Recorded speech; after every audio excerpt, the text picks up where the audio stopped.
नमस्कार मंडळी, welcome back to my YouTube channel. आधीच्या व्हिडिओपासून आपण एक नवीन गूढ कथा संग्रह सुरू केला आहे. रत्नाकर मतकरींचा या संग्रहाचं नाव आहे कबंध. त्यातली पहिली शीर्षक कथा आपण मागच्या व्हिडिओमध्ये ऐकली. आज आपण त्याच्या पुढची कथा ऐकत आहोत. कथेचं नाव आहे श्रीमंत. माणूस हव्यासापोटी, लालसेपोटी कोणत्या थराला जाऊ शकतो हे आपण सांगू शकत नाही. आणि हीच ही कथा आहे हव्यासाची, मोहाची आणि लालसेची आणि श्रीमंतीची. कथेचं नाव आहे श्रीमंत. तर चला तर ऐकूयात आपली आजची कथा श्रीमंत. मध्यरात्रीला फारसा अवकाश नाही. सारे शांत झालेले. रस्त्यावरची वर्दळ थांबलेली. दूरवरून भजनाचा ध्वनी वाऱ्यावरून वाहत येतो तेवढाच.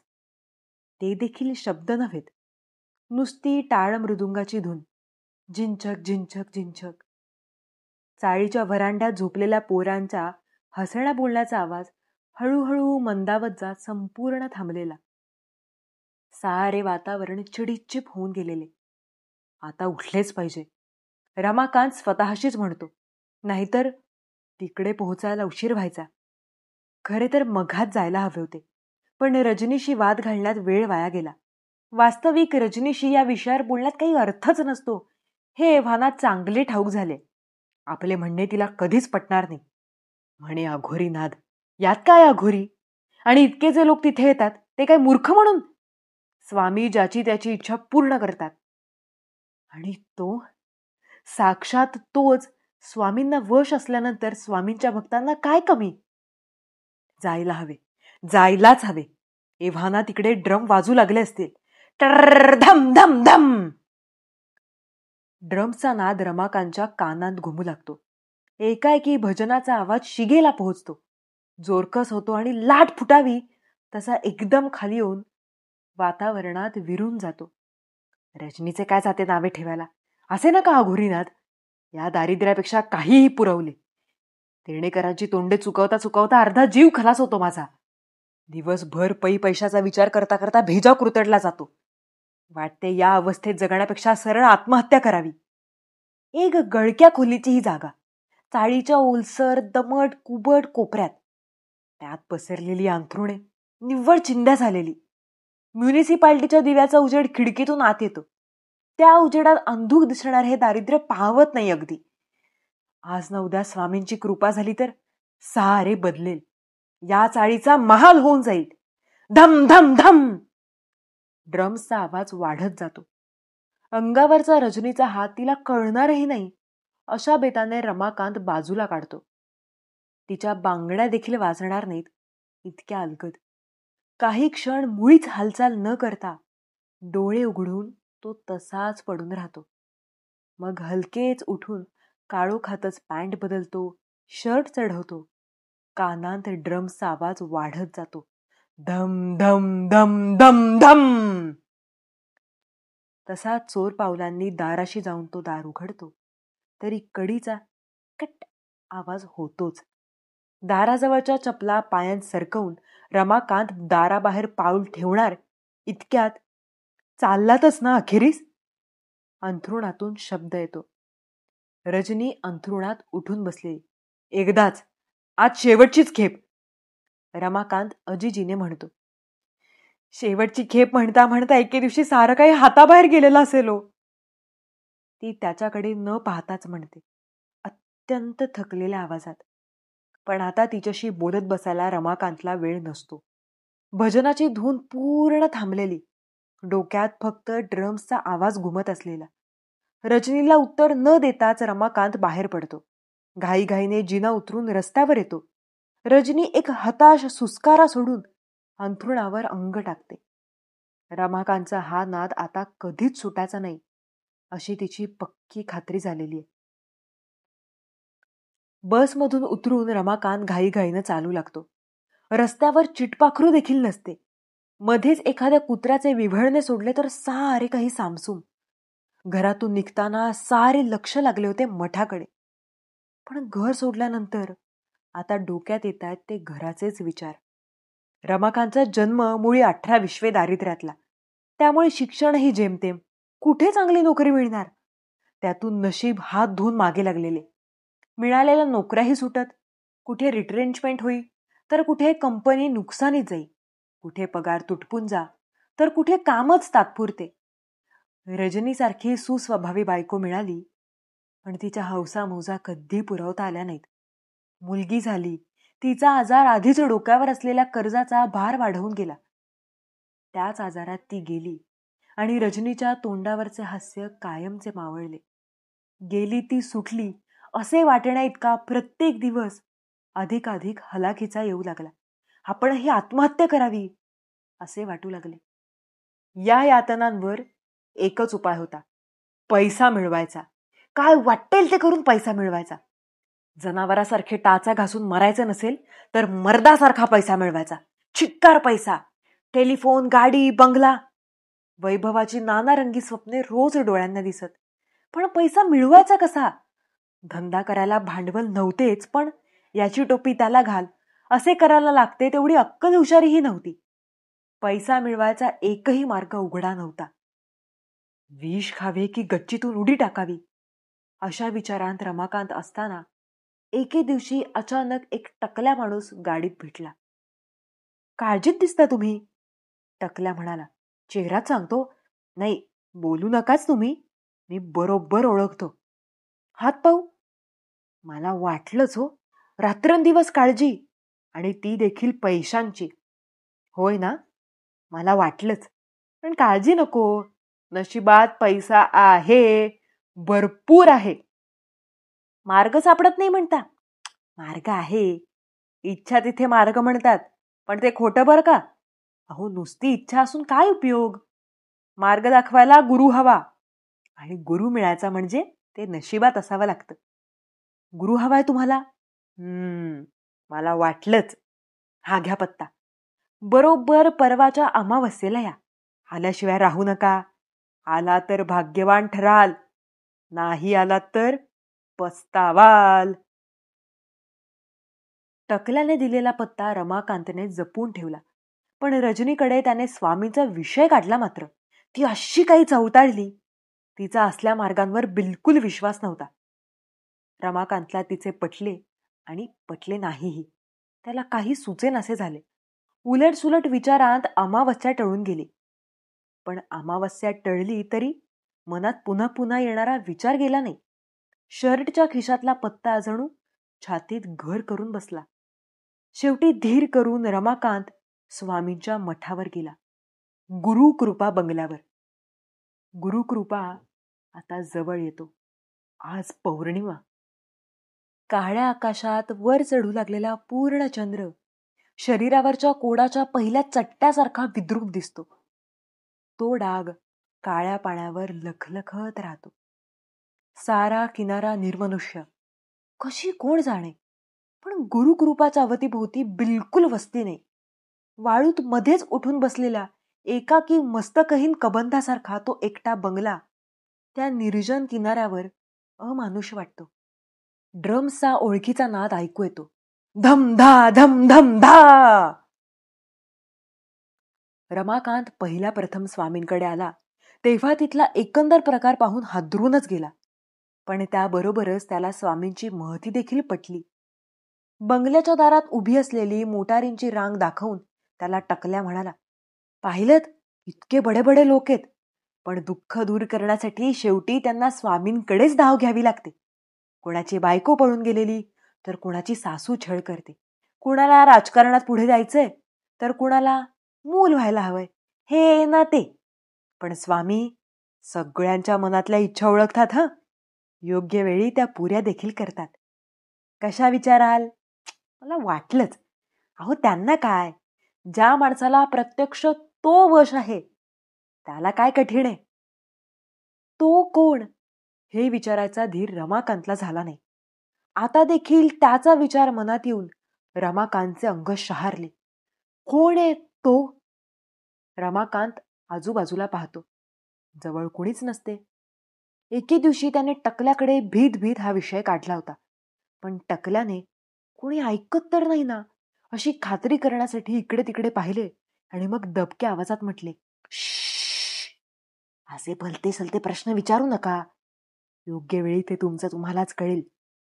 तुमच्यासारखंच एक राहू द्या, पण ही बडी बडी मंडळी, स्वामी त्यांच्याकडून एक कवडा तरी घेताना पाहिले तुम्ही? छे, नाव नको. मग स्वामींचा एवढा मोठा बंगला, 2 गाड्या, कशाच्या बळावर असं विचाराल ना तुम्ही? होय ना, वाटलंच मला. अहो, इथंच तर स्वामींची महती सिद्ध होते. स्वामींना तो प्रसन्न म्हणतात ते यासाठीच. अहो, नुसती बंगला गाडी काय घेऊन बसलात? तो स्वामींना किती आणि कसलं वैभव देतो याची आपल्याला कल्पना देखील करता येणार नाही. आपण एवढंच समजायचं की स्वामी त्याचे एकनिष्ठ दास आहेत आणि तो स्वामींसाठी काहीही करायला समर्थ आहे. एवढं सगळं ऐकून घेऊनही तो कोण याचा रमाकांतला पत्ता लागलाच नाही. मात्र स्वामी जिचे दास आहेत अशी एक प्रचंड शक्ती आहे आणि तिचे स्वरूप विलक्षण रहस्यमय, गूढ, अवकाशातल्या काळोखापेक्षाही काळे कुट्ट असे काहीतरी आहे. एवढे जाणून तो मनातल्या मनात भेदरून गेला. आताही रमाकांत त्याच विचाराने शहारतो. झपाझप पावले टाकीत तो गुरु कृपा गाठतो. दरवाजा पुरातनकालीन कोरीव दरवाजासारखा, प्रचंड आणि रहस्यमय, काळ्याभोर शिसवी लाकडाचा, मध्यभागी कोरलेले भव्य सिंहमुख, सिंहाच्या शरीराला दोन्ही बाजूंनी विळखे घातलेले 2 काळसर्प, सिंहमुख विलक्षण क्रोधायमान झालेले, डोळ्यांमध्ये लाल भडक अंगार, सिंहाच्या डोळ्यातले लाल दिवे पेटलेले म्हणजे साधना चालू, प्रवेश बंद. जागच्या जागी चुळबुळत रमाकांत बंद दरवाजासमोर उभा राहतो, भडकलेल्या सिंहाला दया येण्याची वाट पाहत. आणि जशी काही त्याची दया आल्याप्रमाणेच दरवाजा आपोआप उघडतो. त्यामागे बसलेल्या काळ्या गणवेशातील द्वारपालाने तो उघडला हे माहीत असूनही रमाकांत क्षणभर दचकतो. मग द्वारपालाकडे न पाहताच घाईघाईने आत सरकतो. बंगल्याच्या टेरेसच्या दिशेने. तिकडूनच आता ड्रम्सचे बेभान सूर ऐकू येत असतात. टेरेसला लागूनच एक छोटी खोली आहे. रमाकांत घाईघाईने त्या खोलीत शिरतो. तिथल्या असंख्य खुंट्यांवर कपडे लावलेले आहेत. रमाकांत झपझप कपडे उतरवतो. शर्ट, पॅन्ट, गंजी फ्रॉक, अंडरवेअर देखील काढून टाकून रमाकांत संपूर्ण नग्न होतो. पहिल्या खेपेस असे नग्न होताना रमाकांतला खूप लाजल्यासारखे झाले होते. पण नंतर स्वामींनी सांगितले होते की अशी लाज वाटण्याचीच लाज वाटायला हवी. आता सवयीने फारसे काही वाटेनासे झाले होते. कपडे खुंटीला लावून रमाकांत टेरेसमध्ये जातो. आकाशात पूर्ण चंद्र अगदी माथ्यावर येतो. टेरेसच्या मध्यभागी एक मोठे खडूचे वर्तुळ काढलेले, त्याच्या मागेच दुसरे त्याहून मोठे वर्तुळ. या 2 वर्तुळांत ताटीवाटी करून बसलेले सर्व वयांचे स्त्री पुरुष, सगळे त्यांच्यासारखेच पूर्ण विवस्त्र. सर्वांचे डोळे चंद्राकडे लागलेले, मात्र त्यातील नजर हरवलेली. मध्यभागी स्वामी, त्यांच्या अंगावर मात्र एक काळाभोर पायघोळ, रेशमी अंगरखा. चित्त एकाग्र करा, चंद्रावर चित्त एकाग्र करा, मंत्रघोष केल्यासारख्या स्वरात ते सांगत राहतात. ड्रम्स बेभानपणे वाजतायत. त्यांच्या साथीवर एक एक जण हळूहळू घुमू लागलेला. हे घुमणे लांबून ऐकणाऱ्याच्या कानांवर पडले तर तो भीतीने तिथेच अर्धमेला होऊन जायचा. स्वामी आपली इच्छा कधी पुरी करतील? घुमण्याच्या तालावर रमाकांतचे विचार पुन्हा सुरू होतात. स्वामींचा कृपाप्रसाद कधी मिळेल? कोणीतरी चित्त एकाग्र केलेले नाही. स्वामी घोषणा करतात, चित्त एकाग्र करा, एकाग्र करा. रमाकांत शरमतो. स्वामींना सारे समजते, नेहमीच समजते. स्वामी सावकाश उठून उभे राहतात. माझ्याकडे पहा, ते आदेश देतात. चित्त एकाग्र करून पहा. हळूहळू सगळे बसल्या बसल्याच त्यांच्या दिशेने सरकू लागतात. काळ्याभोर आकाशात उमटलेल्या पूर्ण चंद्राच्या पार्श्वभूमीवर स्वामींची कृष्ण वस्त्रधारी मूर्ती विलक्षण रेखीव दिसते. गौरवर्ण, धारधार रूप, गळ्यात रक्तपुष्पांच्या माळा आणि डोळे विलक्षण चमकदार, निखारासारखे फुललेले. काळ्या जंगलात चमकणाऱ्या श्वापदांच्या डोळ्यांसारखे. माझ्या डोळ्यांत पहा, माझ्याजवळ या, माझ्याजवळ या. स्वामींचा मंत्रघोष चालू राहतो. सगळे सरपटत सरपटत पाळीव जनावरांसारखे स्वामींच्या जवळ गोळा होतात. त्यांच्या धगधगत्या नजरेत स्वतःच्या अचेतन नजरा बांधून टाकतात. होय होय होय होय होय होय असा हुंकार वाढत जातो. ड्रम्स वाजत राहतात. हळूहळू सारे उभे राहतात. जागच्या जागी हात वर करून स्वामींच्या भोवती हलके हलके नाचू लागतात. तरुण, वृद्ध, कृश, स्थूल, स्त्री पुरुषांची वस्त्रहीन शरीरे बेडौलपणे हिंदकळत राहतात. हुंकार पराकोटीला पोहोचतात. ड्रम्सचा जोर वाढतो. नृत्याची लय शरीरामध्ये मावेनाशी होते. शरीरे वेडीवाकडी हिंदकळत राहतात. केसांमधून चांदणे चमकत राहते. सारे स्वामींच्या जवळ पोहोचतात. एका विलक्षण अनावर आकर्षणाने ते नाचणारे, हिंदकळणारे, वळवळणारे वर्तुळ स्वामींच्या जवळ जवळ जात राहते. अचानक एक लांब काळ्या केसांची प्रौढा स्वामींना कडकडून मिठी मारते. तिच्या मागून ते सारेच त्यांच्या देहाला झोंबू लागतात. त्यांचे पाय धरतात, त्यांची चुंबने घेतात. त्यांच्या अंगावरचे एकमेव काळे वस्त्र या धुमश्चक्रीत खाली उघळते आणि त्यांचा देहही इतरांसारखाच निर्वस्त्र होतो. त्या गोऱ्यापान देहाला सारे कवटाळून राहतात. स्वतःमध्ये सामावू पाहतात. त्या आवेगाला तोंड देता देता स्वामी खाली पडतात. भक्तगण त्यांना वेढून टाकतात. पडल्या पडल्यात स्वामी हात उचलतात. त्यासरशी मंडळी दूर होतात. निश्चेष्ट झाल्यासारखी खाली पडतात. कुठून तरी एका हाडाच्या कवटीच्या आकाराचा वाळगा पुढे केला जातो. त्यात मद्य हेलकावत आहे. कुणीतरी एक फडफडते कोंबडे स्वामींच्या हातात देते. पाहता पाहता स्वामी त्याची मान मुरगाळून टाकतात. त्याच्या गरमागरम रक्ताची धार मद्याच्या वाडग्यात धरतात. एव्हाना ड्रम्स थांबलेले. नशा हळूहळू उतरू लागलेली. स्वामींची बोटे रक्ताने रंगलेली. जाता जाता ते ती बोटे भक्तांपैकी काहींच्या कपाळावर टेकवीत जातात. रमाकांतच्या कपाळालाही स्वामींच्या बोटांचा विलक्षण स्पर्श होतो. तो भांबावल्यासारखा उभा राहतो. एवढ्यात गर्दीतून वाट काढीत तो टकल्या त्याच्या रोखाने चालत येतो. चेहराभर हसत. पाहत काय राहिलात? स्वामींनी रक्ताचा टिळा लावलाय तुमच्या कपाळावर. याचा अर्थ नाही समजला? मला वाटलंच. अहो, स्वामीची कृपा झाली तुमच्यावर. आता तुमची इच्छा पुरी होणार. कॉंग्रॅच्युलेशन्स. जा आता स्वामींकडे. ते वाट पाहत असतील तुमची. हर्षभराने रमाकांतच्या तोंडून शब्दच फुटेनासा होतो. आपली इच्छा पूर्ण होणार. इतक्या वर्षांची इच्छा. रमाकांत झपाझप कपडे चढवतो आणि स्वामींच्या दालनाकडे जातो. आजवर या दालनात तो कधीच गेलेला नाही. भीत भीत तो आत पाऊल टाकतो. दालनात अंधुक उजेड. भिंती तांबड्या मखमलीच्या जाड पडद्यांनी मढवलेल्या. मध्यभागी एक उंच आसन. आसनाला उंच पाठ, पण हातांऐवजी केवळ 4 नक्षीदार खुंट्या. त्या खुंट्यांवर तळवे ठेवून विराजमान झालेली स्वामींची रुबाबदार आकृती. अंगावर रक्तवर्ण पायघोळ रेशमी अंगरखा. आसनाच्या 4ही बाजूंनी उंच उंच स्टँडवर मेणबत्त्या जळत असलेल्या. दालन केवळ त्या मेणबत्त्यांच्याच प्रकाशानेच उजळलेले. स्वामींसमोर लीनपणे हात जोडून रमाकांत उभा राहतो. त्याला पाहताच स्वामी हसून म्हणतात, आलास? ठीक. मी तुझ्यावर प्रसन्न झालोय. तुझ्या मनातला हेतू पुरा करायचं ठरवलंय मी. सांगायची गरज नाही. मला ठाऊक आहे. तुला श्रीमंत व्हायचंय, होय ना? रमाकांत आश्चर्यचकित. होय म्हणण्याचे हित भान त्याला राहत नाही. हा घे पत्ता. स्वामी सांगतात.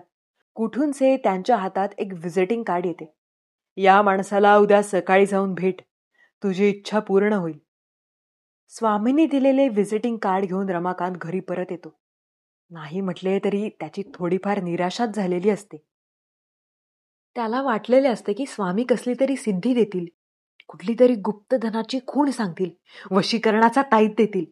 पण कसते काय नि कसते काय, त्यांनी दिले एक व्हिजिटिंग कार्ड. आता या माणसाकडून आपल्याला काहीतरी नोकरी धंदा मिळणार असेल.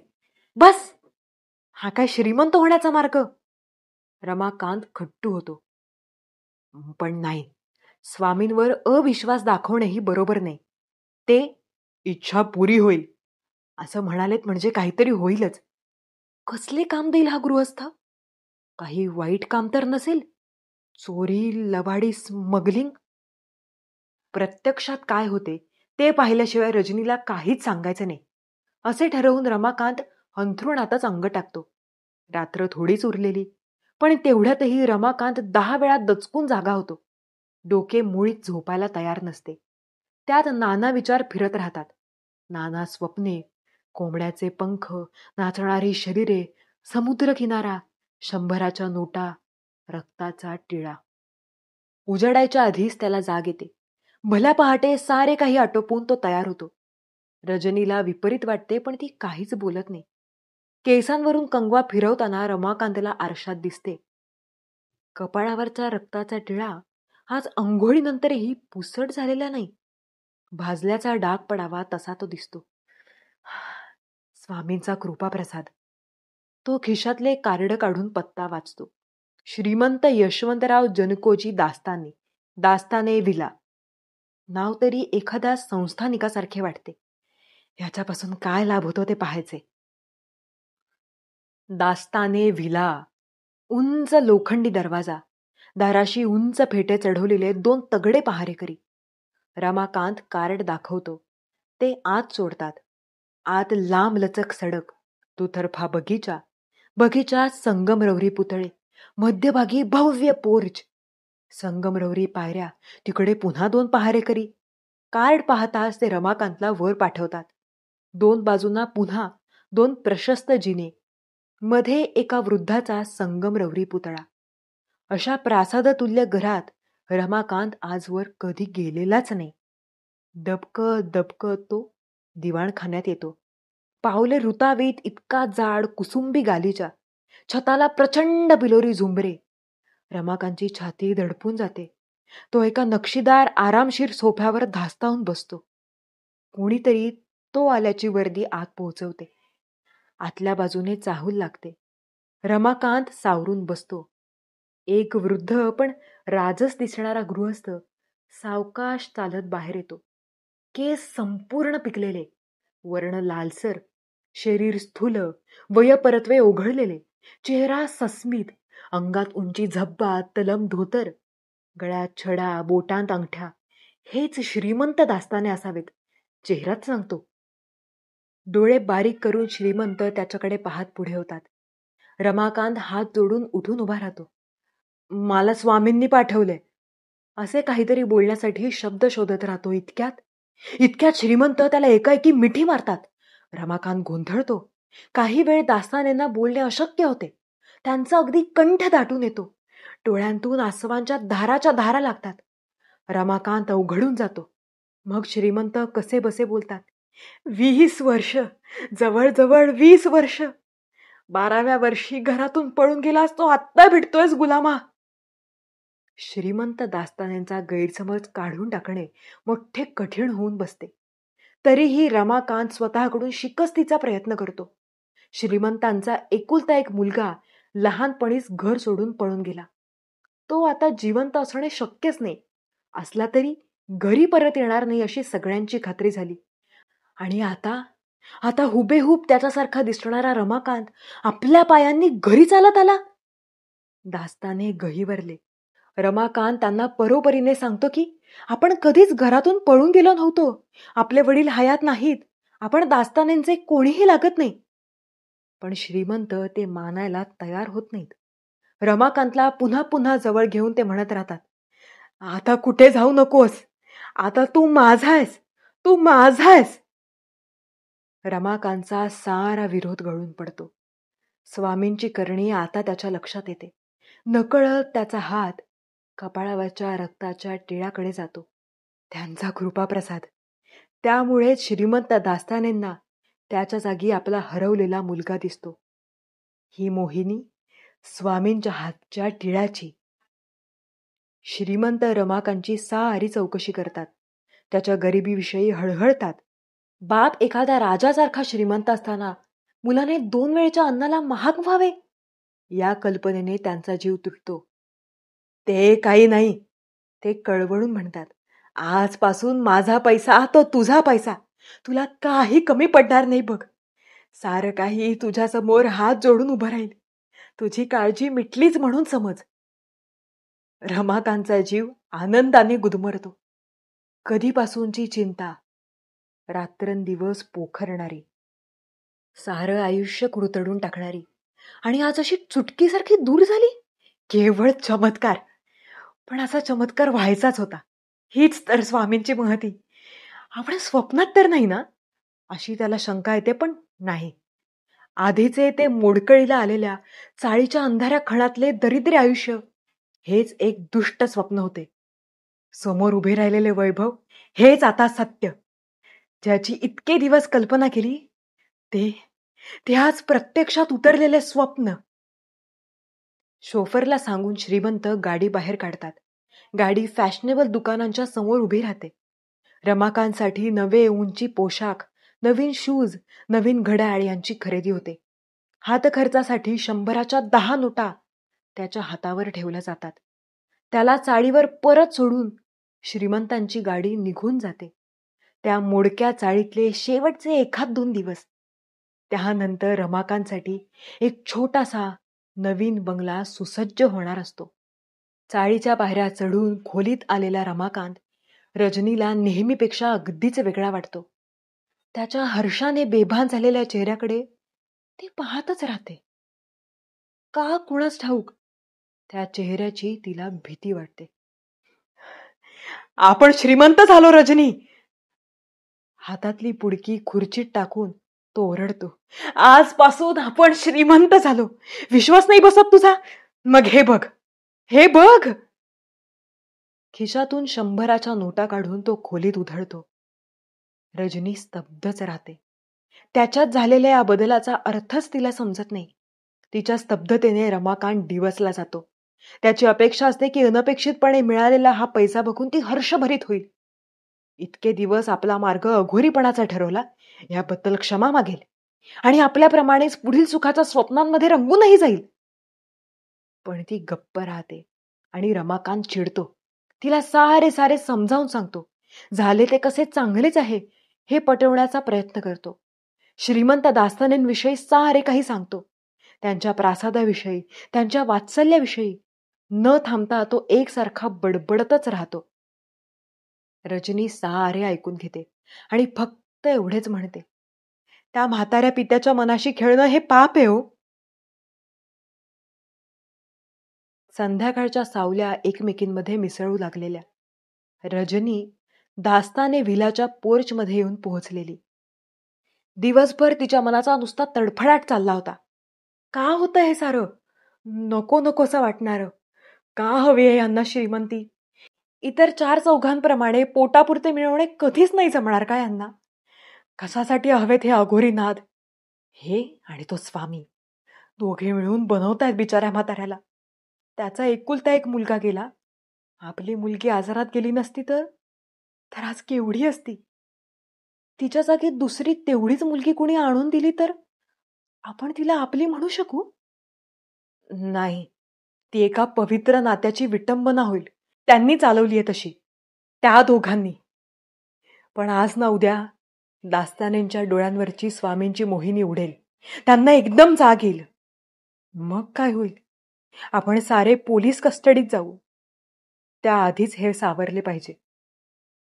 त्यावर उपाय एकच, श्रीमंतांचे डोळे उघडणे. ते आपले ऐकतील. आपल्यावर तर स्वामींनी मोहिनी घातलेली नाही ना. संध्याकाळी रमाकांत श्रीमंतांच्या बंगल्यावर जाणार. कसेही करून तो श्रीमंतांना भेटण्याच्या आत त्यांना जागे करायला हवे. रमाकांत आपले काहीच ऐकणार नाही. पूर्वीच नव्हता ऐकत. आज पैसे हातात आलेपासून तर तो अधिकच परका वाटू लागलाय. पाऊल रुतेल इतक्या जाड गालिच्यावरून चालत जाऊन रजनी कोपऱ्यातल्या सोफ्यावर बसते, अंग चोरून. कुणीतरी येऊन झुंबरातले दिवे पेटवून जाते. वर्दी मिळताच श्रीमंत बाहेर येतात. प्रसन्न चेहरा, हसरा, गोलसर आकाराचा. पाहता क्षणीच रजनीला बडबडून येते. या असल्या सात्विक, प्रेमळ माणसाला हे लोक ठकवतायत. त्याच्यावर जादूटोणा करून त्याचे प्रेम लुबाडतायत, केवळ त्याचा पैसा लुटता यावा म्हणून. नाव काय मुली तुझं? वयस्क प्रेमळ स्वर येतो. रजनी. रजनी सांगते, मी रमाकांतची बायको. म्हणजे माझी सूनच तू? श्रीमंत अधीरपणे म्हणतात. नाही, मला हवं तर मुलगी समजा, पण या संकटातून सोडवा हो. मी तुमचे पाय धरते. माझा नवरा कुणा स्वामींच्या नादी लागून जादूटोणा मंत्रतंत्र असले काहीतरी शिकतोय. त्यानंच तुमच्यावर भूल टाकलीये, म्हणून तुम्हाला त्याच्या जागी आपला मुलगा दिसतो. पण तो तुमचा मुलगा नाही हो. तुम्ही त्यांना मदत म्हणून कुठेतरी चांगली नोकरी लावून द्या, पण असा पैसा नका होतो त्यांच्यावर. आम्हाला हा पापाचा पैसा नको. हा आम्हाला बाधिल्याशिवाय राहणार नाही. रजनी धडाधडा सांगत जाते. श्रीमंत शांतपणे ऐकून घेतात. क्षणभर शांतता पसरते. मग श्रीमंत सावकाश विचारतात, तू हे मला काय म्हणून सांगितलंस? तुम्हाला सत्य समजावं म्हणून. रजनी सांगते, तुमचं आपल्या हरवलेल्या मुलावर फार प्रेम होतं. त्याचा फायदा घेतायत हो हे दोघे जण. मला नाही खपणार ते. मी देखील एका गेलेल्या मुलीची आई आहे हो. श्रीमंत काही क्षण अवाक. मग त्यांचा विचार ठरतो. ते रजनीला सांगतात, थँक्यू. मला सत्य सांगितल्याबद्दल आभार. मला देखील तुला एक सत्य सांगायलाच हवं. रमाकांत माझा मुलगा नाही हे मला माहितीये, पण मी एक बिझनेसमॅन आहे. पैशाला माझ्याकडे तोटा नाही. पैशाच्या बदल्यात लोक जे विकतात ते मी विकत घेतो. काय विकत घेता? रजनी हबकून विचारते. जे मला विकल्यानंतर माणसाची माणुसकीच संपून जाते ते. त्याचा आत्मा. स्वामींना मी त्यांचं कमिशन देतो. स्वामी तुझ्या नवऱ्यासारख्या लोकांचे आत्मे मला विकतात. हीच त्यांची उपासना. कोण? कोण आहात तुम्ही? रजनी विलक्षण भयभीत होऊन विचारते. या प्रश्नाला उत्तर म्हणून केवळ एक सैतानी हास्य ऐकू येते. झुंबरातले दिवे मालवले जाऊ लागतात. चारी बाजूंनी गडद काळोख दाटू लागतो. श्रीमंतांचा प्रसन्न मुखवटा हळूहळू विरघळू लागतो. समोर दिसते ते बघायला रजनी भानावर नाही, आणि तरी देखील काळोख्यातल्या तर रौद्र भीषण आकाराची भीती तिचे रक्त गोठवते. तिची किंकाळी घशातच घुसमटते. नकळत तिचे पाय दिवाणखान्याबाहेर धावू लागतात. 4 पायऱ्या उतरण्याचा प्रयत्न करतात. मग भीतीने कोंडलेले प्राण हृदय फाडून बाहेर पडतात. रजनीचा निष्प्राण देह उरलेला सबंध जिना गडगडत खाली येतो. श्रीमंतांच्या भेटीसाठी आलेला रमाकांत याच वेळी जिनाच्या तळाशी येतो. रजनीचे कलेवर त्याच्या पायाशी येऊन पडते. तो वाकून पाहतो. रजनी? ही तर जिवंत नाही. अशा प्रसंगी अपरिमित दुःख व्हायला हवे हे त्याला कळते, पण का कोण जाणे. त्याच्या मनात साधी चलबिचलही होत नाही. प्रयत्न करूनही त्याच्या डोळ्यात अश्रू येत नाहीत. तो हातानेच रजनीचा देह बाजूला करतो आणि निर्विकारपणे पायऱ्या चढू लागतो. ही होती आपली आजची कथा श्रीमंत. कथेच्या सुरुवातीलाच मी सांगितलं त्याप्रमाणेच ही लालसेची, श्रीमंतीच्या हव्यासापोटी केलेल्या गोष्टीची कथा होती. खरं तर आपल्याला जेव्हा चुकीच्या मार्गाने पैसा मिळवायचा असतो तेव्हा एकतर आपल्याला स्वाभिमान आपला विकावा लागतो, किंवा आपली तत्व विकावी लागतात, किंवा ह्या गोष्टीत सांगितल्याप्रमाणे आपला आत्मा विकावा लागतो. श्रीमंत होण्याच्या मार्गात रमाकांतने काय गमावलं हे त्याचं त्याला सुद्धा कळलं नाही. त्याने काय गमावलंय हे कळण्या इतपत सुद्धा तो भानावर नव्हता. मी आशा करते की तुम्हाला ही कथा आवडली असेल आणि आपण नेहमी सत्कर्म करून, चांगल्या गोष्टी करून पैसा कमवावा, श्रीमंती कमवावी, हाच उपदेश तुम्हाला या कथेतून मिळाला असेल. मला ही कथा वाचून आश्रम नावाची एक वेबसिरीज आहे बॉबी देओलची, त्याची आठवण झाली की कसे लोक एखाद्या स्वामीच्या आहारी जातात आणि तो माणूस इतकी कुकर्म करत असतो पण लोक त्याकडे प्रचंड दुर्लक्ष करतात. अशी काहीशी मला ही कथा थोडीशी वाटली, त्याचा संदर्भ असणारी. तर आपण हा नवीन कथासंग्रह वाचत आहोत. तुम्ही याला छान प्रतिसाद द्या नेहमीप्रमाणे, आणि सगळ्याच कथा ऐकत जा आणि मी मागच्या व्हिडिओमध्ये पण सांगितलं तर तुम्ही मेंबरशिपही नक्की घेऊ शकता. आणि अजून एक मला तुम्हाला सांगायचं होतं की मी तुम्हाला सांगितल्याप्रमाणे मी अभिनयसुद्धा करते. तर Instagramवर एक छोटीशी सीरीज घेऊन आलेलो आहोत आम्ही 9 एपिसोड्सची. सोलमेट्स नावाची एक सुंदर, छान, हलकी-फुलकी वेब सीरीज टाईपच्या ह्याच्यामध्ये करण्याचा आम्ही प्रयत्न केलाय. ती प्लीज तुम्ही नक्की पहा. Instagram आयडी माझं मी डिस्क्रिप्शन बॉक्समध्ये नेहमीच देत असते. सो तुम्ही मला Instagramवर सुद्धा कनेक्ट होऊ शकता. तिथे मला तुम्ही एका वेगळ्या रूपात पाहू शकता आणि ते रूपसुद्धा तुम्हाला नक्कीच आवडेल आणि तुमचं भरभरून प्रेम मिळेल अशी मी आशा करते. भेटूयात लवकरच पुढच्या व्हिडिओमध्ये. Thank you.